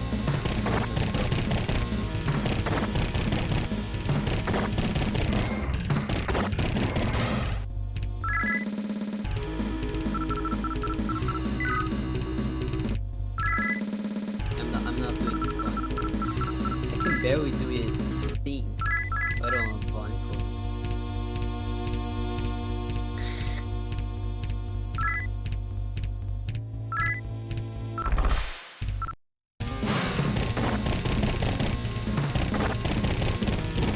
Now, Yuriko, who disguised himself as it's like his girlfriend or whatever, is actually Lilith, and she also tries to fight us, and she's the one that can charm everyone, but we're poisoned, so she dies pretty quick. She's also huge. I've never even noticed this. Have you noticed how much bigger she is than Chaos Hero when she becomes Lilith? My god. She doesn't even go under the door.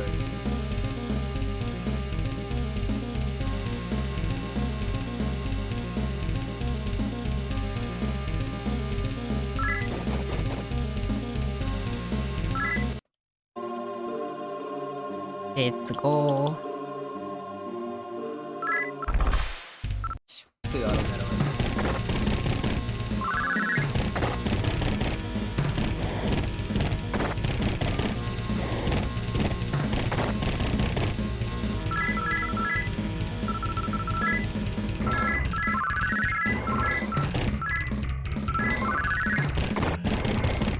So the strategy for Asura is the same strategy for Michael. We use bind bullets to try and get him bound. As soon as he's bound, we summon Goblin, the very same Goblin that we've been using for the entire game. And then we start casting Tarukazu, so we can deal more damage. If we can get at least 4 or 5 Tarukazus out, then we're gonna start doing a lot of damage for Lotus One. Lotus One also hits 2 or 3 times, I think. It's less than the there we go. See, he did what 4 Tarukazus and then return it. Because we still need to fight Michael after it's better to just not have Goblin die. And then we auto battle. For as long as he's bound, he's not going to do any damage, so we don't need to get bound for as long as possible. So we have to kill. Probably gonna kill again. You can kill at under 250 damage, so it's very safe.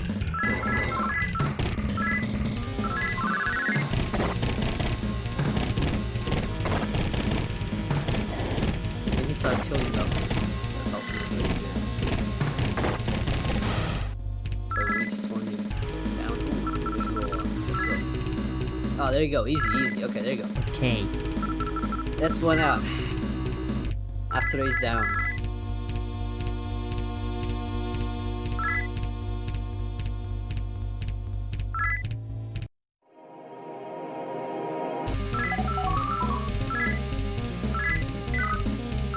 So now we use Trapper to get back to the center area of the dungeon, I guess you could say. The midpoint. And then we're gonna go up. Oh, we can heal poison because Michael and the Law Hero don't really poison. And off we go.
I'm just mesmerized.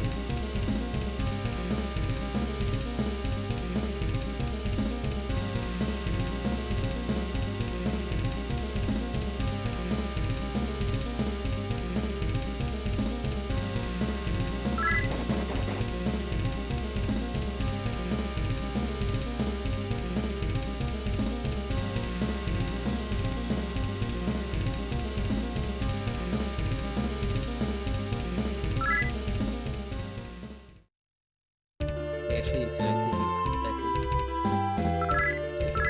Just outside section of the cathedral for some reason. We shouldn't really question the Messiah architecture, I guess. We'll just accept it.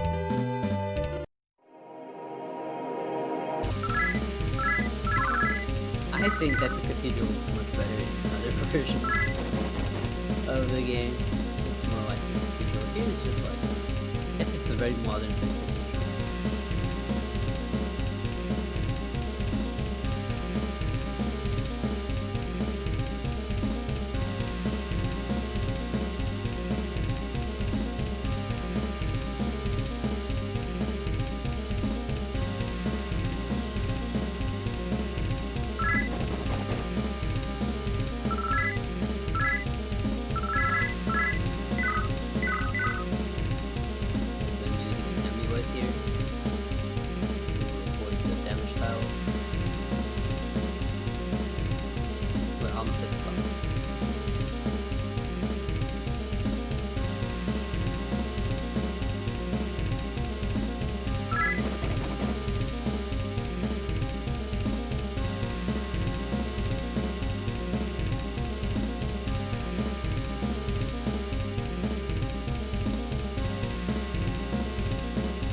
There goes Shinagawa. See you. Service well.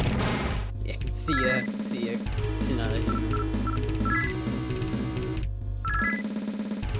And there goes Law Hero 2. RIP as well. We were good friends.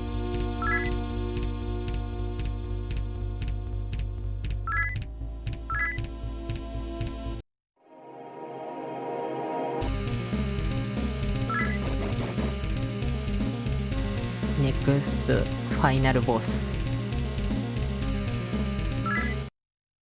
Yes. Next up is the final boss.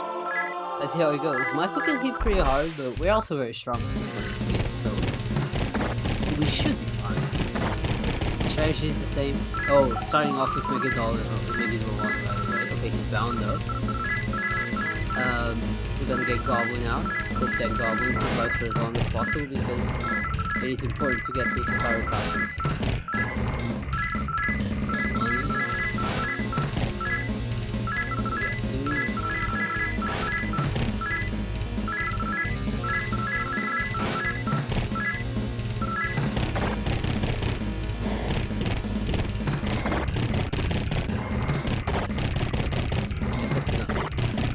Well, it's not so much that we're out of MP, so not much of a chance of that. But he's bound again, it's very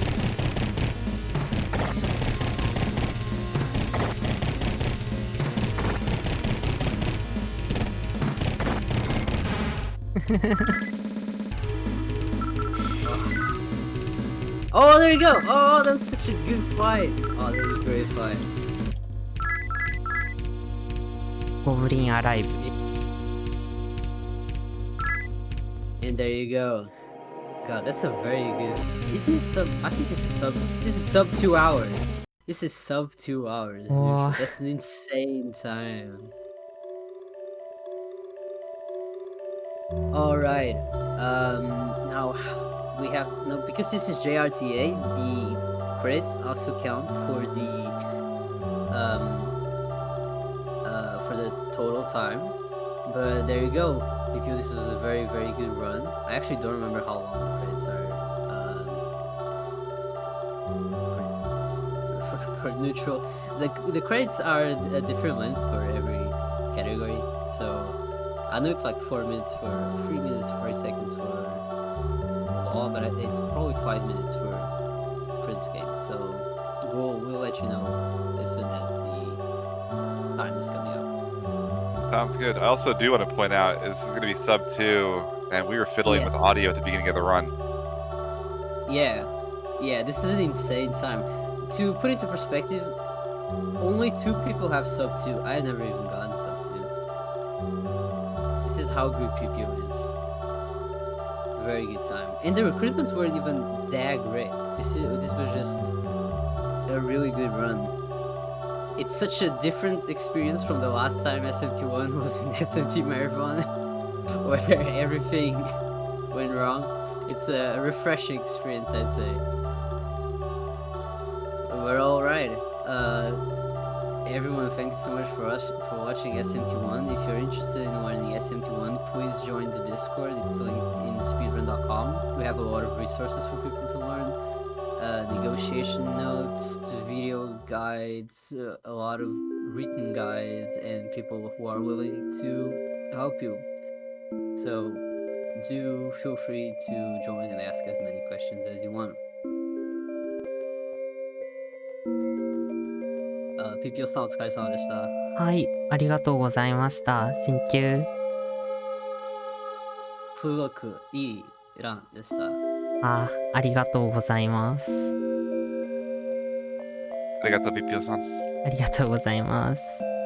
Thank you。Alright, so now we just watch the credits. Let me think if there's anything else we need to say. Do stay tuned for the rest of the marathon. There are many great runs to come. We have Megami Tensei 2 coming up, which is something, it's a run that I never expected to see submitted, so I'm very excited to see that run. We also have TMS, SMT5, obviously a new run, as the game is not even that old. It wasn't even out by the time of the last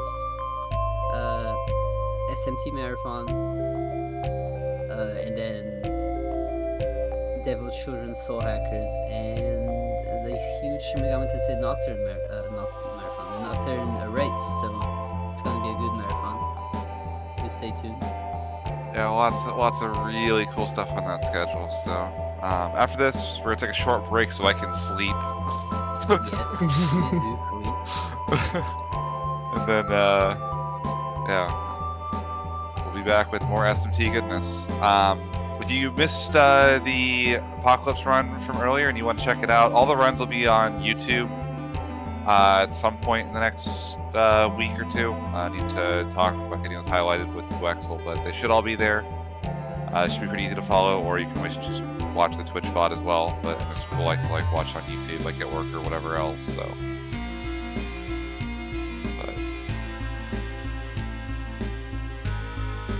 Alright, time should be coming up. This is like 2 more people that speak next to the heroine, I think. And then, yeah, there you go, heroine. And then time is on the dot after it ends.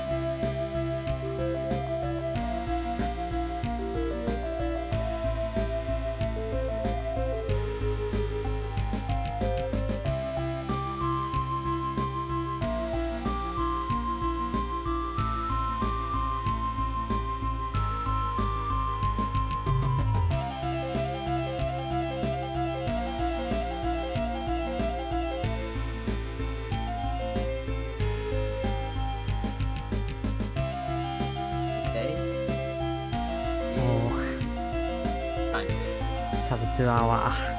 Yeah, so 2 hours, look at that. GG's. Very, very good.